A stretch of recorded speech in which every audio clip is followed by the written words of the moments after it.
अब देखें कि इंडिया क्यों इतना ज़िक्र नहीं कर रहा और पाकिस्तान क्यों इतना शोर मचा रहा है मोहम्मद बिन सलमान आ रहे हैं। 2 सिंपल सी वजूहात है।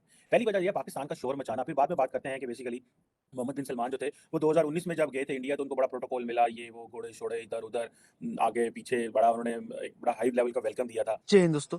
सऊदी अरब के प्रधानमंत्री और crown Prince Mohammad bin Salman इस महीने भारत और पाकिस्तान आने की संभावना है। सूत्रों के मुताबिक सऊदी अरब के प्रिंस इंडोनेशिया में G20 शिखर सम्मेलन के लिए जाने के दौरान भारत का दौरा करने की संभावना है।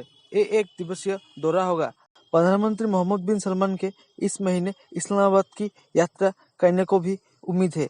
इस दौरे से पाकिस्तान को उम्मीद है कि अरब राष्ट्र से एक और वित्तीय राहत पैकेज मिलेगा। हालांकि पाकिस्तान अफसर इस पर चुप्पी साधी हुई है और यात्रा का विवरण साझा नहीं कर रहे हैं। और फिर उन्होंने काफ़ी इन्वेस्टमेंट्स की भी बात की इंडिया के अंदर और बहुत सारी चीज़ें हुई और मोहम्मद जो प्राइम मिनिस्टर मोदी हैं, वो प्रोटोकॉल तोड़ के जो है वो उनको एयरपोर्ट लेने चले गए थे और जप्पी शप्पी जो पीएम मोदी का एक खासा है द जप्पी पीएम, वो जो है उन्होंने जाके डाली। That is style basically and I think that is a good style in one way और द अदर। ये एक तरीकाकार होता है। आप ये एक डिप्लोमेसी है और इसको they do it. So question इसमें ये है कि आप अगर इसको ये देखें कि मोहम्मद बिन सलमान जो हैं वो पाकिस्तान आने वाले हैं तो शोर मच रहा है। उसकी वजह ये है कि यहाँ पॉलिटिकल गवर्नमेंट जो है वो सिक्योर नहीं है।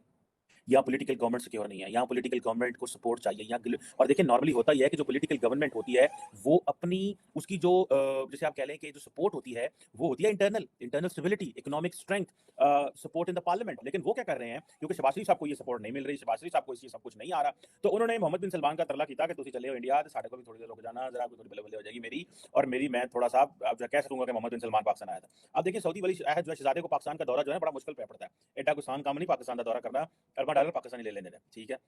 तो ये उनकी बड़ी मेहरबानी है कि पुरानी पाकिस्तान की वो ये डॉलरों वाली रवायत जो उन्होंने कायम की हुई है कि कोई भी जाए वो डॉलर दे देते हैं। इसका तो पाकिस्तानी लीडरशिप इसीलिए तो हम शुक्र करते हैं यार कि ये देखो कितने अच्छे हैं, हमारा ख्याल करते हैं, जिधर भी मंगन जाने हैं हौसले सान दे देते हैं। अच्छा इंडियंस इसका शो नहीं कर रहे कि वो आ रहे हैं, हमें पता ही नहीं है डेट्स, मतलब आज 11 नवंबर होगी, 12 नवंबर है, ऑलमोस्ट 11 नवंबर है और 10 दिन के बाद है, लेकिन वो परवाही कोई नहीं कर रहे हुए। ठीक है आ जाएगा यार, अभी डेट्स तय नहीं हुई, ठीक है जनाब, ये तो हो नहीं सकता डेट्स तय ना हो, डेट्स तो बिल्कुल तय, हर चीज़ की अरेंजमेंट है, एक आधे दिन का ऊपर नीचे हो सकता है, लेकिन इंडिया को उस तरह मोहम्मद बिन सलमान की जरूरत नहीं है जिस तरह पाकिस्तान को मोहम्मद बिन सलमान की जरूरत है।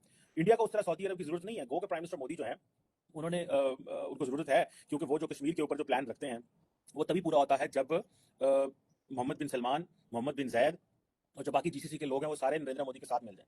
मोहम्मद बिन सलमान और नरेंद्र मोदी का जो पर्सपेक्टिव है रशिया के ऊपर वो सेम है। मैंने थोड़े दिन पहले एक डिस्कशन में ये कहा था कि किस तरह प्राइम मिनिस्टर मोदी और किस तरह मोहम्मद बिन सलमान जो है वो अमेरिका को आंखें दिखा रहे हैं, ठीक है जनाब। और अभी डॉक्टर जयशंकर रशिया जाकर उन्होंने मजीद जगह थोड़ी बहुत खाया भी काट कुट दी, ठीक है जनाब। और ये वेस्ट को कहा जनाब हमने ये लेने लेना है। इससे पीछे अगर आप जाएं तो जो अमेरिका जो है वो अभी इनकी दोबारा मुलाकातें भी होनी है, अभी तो ये बाली में मुलाकातें होनी है इनकी, जो G20 समिट हो रही है इंडोनेशिया में, वहां से फिर उन्होंने दोबारा मुलाकात होनी है, इधर इंडिया में मुलाकात होनी है। तो आप इमेजिन कर सकते हैं किस तरह की जो चीजें हैं वो होने वाली है। अब अगर आप देखें कि सुनने में तो ये आ रहा था कि मोहम्मद बिन सलमान जो है वो आएंगे और वो बड़ा जाहिर बात है क्योंकि इंडिया कहता है जी हमारे साथ तो बिजनेस करें, इन्वेस्टमेंट करें, पाकिस्तान की तरह तो नहीं है कि सीधा सीधे रुपये मांग लेना और हम पैसे मांगते हैं हड़प करने के लिए, मतलब बस ठीक है अंदर आ जाओ दे दो कोई, there is no point on that. वो क्या करते हैं, वो they want that money because उनको ये चाहिए। अगर आपको याद हो ये सुनने में ये भी आ रहा है कि जो सऊदी अरब है ये बेसिकली जितने आसियान ममालिक हैं इनके साथ भी एक बहुत बहुत करीब एक जो है वो ताल्लुक एस्टैब्लिश कर रहा है और इसमें वो समझते हैं क्योंकि जैसे मैंने कहा था कि जो इमर्जिंग मार्केट्स हैं, इमर्जिंग मार्केट्स में बेसिकली इनका जो रोल है ग्लोबल ट्रेड में वो बहुत ज्यादा होने वाला है। सो ये चीजें जो है वो है। दिल्ली में जब पहले आए थे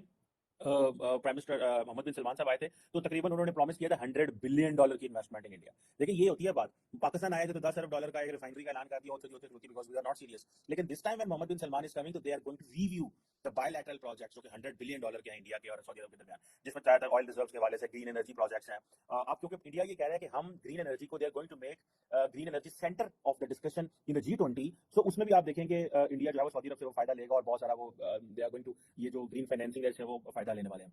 और प्राइम मिनिस्टर मोदी भी जो है वो बड़े कैलकुलेटेड तरीके से सऊदी अरब जाते हैं, साढ़े आठ नहीं कि जितने वज़ीर आज़म साहब होंगे मत्था टेकन चले जाते हैं। बुरी बात नहीं है मत्था टेकने में, ठीक है जाना चाहिए, कोई बात नहीं, सऊदी अरब हमारा दरीना दोस्त है, लेकिन दरीना दोस्त का मतलब ये नहीं कि बंदा हर वक्त यार पैसे मांगते रहे, बड़ा अजीब सा लगता है। अब देखें कि सऊदी अरब ने भी G20 होस्ट की थी लेकिन that time it was Covid. India 2023 में होस्ट करेगा, फिर जो है वो मोहम्मद बिन सलमान आएंगे। सो मोहम्मद बिन सलमान इस साल भी जा रहे हैं, आ रहे हैं, अगले साल भी आ रहे हैं। सो प्राइम मिनिस्टर मोदी से उनकी कंसेक्टिव मुलाकातें जो है वो बहुत ज्यादा सीरियस मुलाकातें जो है वो होने वाली हैं। सो आप इमेजिन कर सकते हैं कि ये कितनी बड़े लेवल पे इंडिया सोच रहा है कि हमें सऊदी अरब के साथ एंगेज करना है, और उनको पता है कि एक तो सऊदीज के पास पोटेंशियल है, दूसरा इंडिया के पास एक मुस्लिम पॉपुलेशन है जिसको कैश इन किया जा सकता है। सुनने में तो ये भी आ रहा था कि इंडिया जो है वो अपनी जो मुस्लिम फौज है वो भी सऊदी अरब को देने को तैयार है, कि अगर सऊदीज मान जाएं तो वो जो मुस्लिम फौज है, मुस्लिम जनरल जो है वो सऊदी अरब जा सकते हैं, because the Saudis always needed security. तो ये काम पहले पाकिस्तान कर रहा था, फिर अमेरिकन कर रहे हैं, पाकिस्तानी भी कर रहे हैं। तो पाकिस्तान की जितनी बड़ी फौज है, अगर हम उसको आउटसोर्स ना करें तो हम रेवेन्यू कहाँ से जनरेट करें? ये भी एक बहुत बड़ा फैक्टर होता है। दैट इज वाई कि हम ये जो क्या नाम है उसका, हम तो भूल भी गया यार, वो जो इस्लामिक मिलिट्री अलायंस बना था, वो क्योंकि सऊदी अरब ने बनवाया था उस वक्त, मोहम्मद बिन सलमान का आइडिया था कुछ अरबों डॉलर लगा के, और था वो अलकायदा और इन चीज़ों के बारे में। तो वो उनको ये है कि यार इसको जो है ना वो कर दें।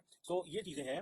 अब इंडिया ने भी ऑफर की थी कि हम जो है ना वो हम अपनी फौज भेजना चाहते हैं, और इसीलिए इंडियन आर्मी चीफ ने सऊदी अरब का विजिट किया, और फिर सऊदी जो आर्मी चीफ है उन्होंने इंडिया का विजिट किया। तो इंडियन जो आर्मी चीफ थे, I think if I am not wrong, he was army chief of overseas, तो उन्होंने क्या किया कि उन्होंने जो तस्वीर जारी की, उस तस्वीर के पीछे वो जो जनरल नियाजी का सरेंडर का डॉक्यूमेंट आई है वो थी। That was to give a message to Pakistan कि हमने आपका जो बेस्ट फ्रेंड सऊदी अरेबिया है उसको साथ बिठा लिया, और देखो पीछे तस्वीर कौन सी है। तो मुझे जो शक पड़ता है, जो मुझे याद आता है कि पाकिस्तान ने फिर सऊदीज को इसके ऊपर बताया था कि ये इन्होंने इंडियंस ने ये आपको डेलिबरेटली किया just to show let us down. तो मेरा आई डोंट नो रिमेंबर, लेकिन मेरा ख्याल है कि इस लेवल पे ये डिस्कशन हुई थी। अब देखिए इंडिया जो है वो एक दुनिया का थर्ड लार्जेस्ट है, बिगेस्ट जो है वो ऑयल कंज्यूमर है। अब ये 80% इंडिया का जो ऑयल है आपको पता है वो कहाँ से आता है? वो इंपोर्ट से आता है। सो इंडिया को चाहिए, लोग चाहिए, इंडिया को ताल्लुकात चाहिए। जो मोहम्मद बिन सलमान है वो पैसा लगाने को तैयार है, बिकॉज मोहम्मद बिन सलमान को समझ आ गई है that India is in ITU2, India is in जो है वो क्वाड में है इंडिया, और बहुत सारे जो globe, India is an SCO, India Russia के साथ भी फिट है। तो हमें, और यही बात है कि इंडिया को देखते हुए शायद वो एक जिसे आप कह लें कि एक अपनी इंडिपेंडेंट सॉवरेन पोजीशन जो है वो स्टैब्लिश करना चाह रहा है अगेंस्ट दी अमेरिका।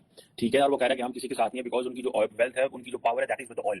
तो ऑयल जो है वो उसको एज ए वेपन यूज करना चाह रहे हैं। That is why when the Saudis are importing oil from Russia, और उसको सस्ता लेके इंपोर्ट करके उसको वो जो करके होता है रिफाइन वगैरह करके, तो आगे वो जो है ना टोरी होने हैं। ठीक है, सो इंडिया, सऊदी अरब जो है वो they are following and looking India, कि इंडिया जो है वो किस तरह की उसकी फॉरेन पॉलिसी है, और ये किस डायरेक्शन में जा रहा है, और हम इस पे क्या कर सकते हैं, हम अमेरिकन को क्या टफ टाइम दे सकते हैं, या हम अमेरिकन के साथ कैसे एंगेज कर सकते हैं। और मोहम्मद बिन सलमान ने अमेरिकन प्रेसिडेंट को भी, अगर आपको याद हो तो, स्नब किया था ऑन ऑयल। उन्होंने कहा कि हम ये आपकी बात जो है वो नहीं मानने वाले, और हम जिसे कहते हैं ना कि अपनी मर्जी करेंगे when it comes to oil. अगर हम उसको इंपोर्ट करें रशिया से, या ओपेक का अगर ऑयल प्रोडक्शन इन्होंने कम कर दी को 15 million barrel I think a day, और 20 मिलियन बैरल अ डे, तो जिससे सारी बात है चीजें जो है वो मामला खराब है। और सुनने में आ रहा है कि इंडिया और सऊदी अरब जो है वो रुपी रियाल ट्रेड के बारे में भी सोच रहे हैं, और वो समझ रहे हैं कि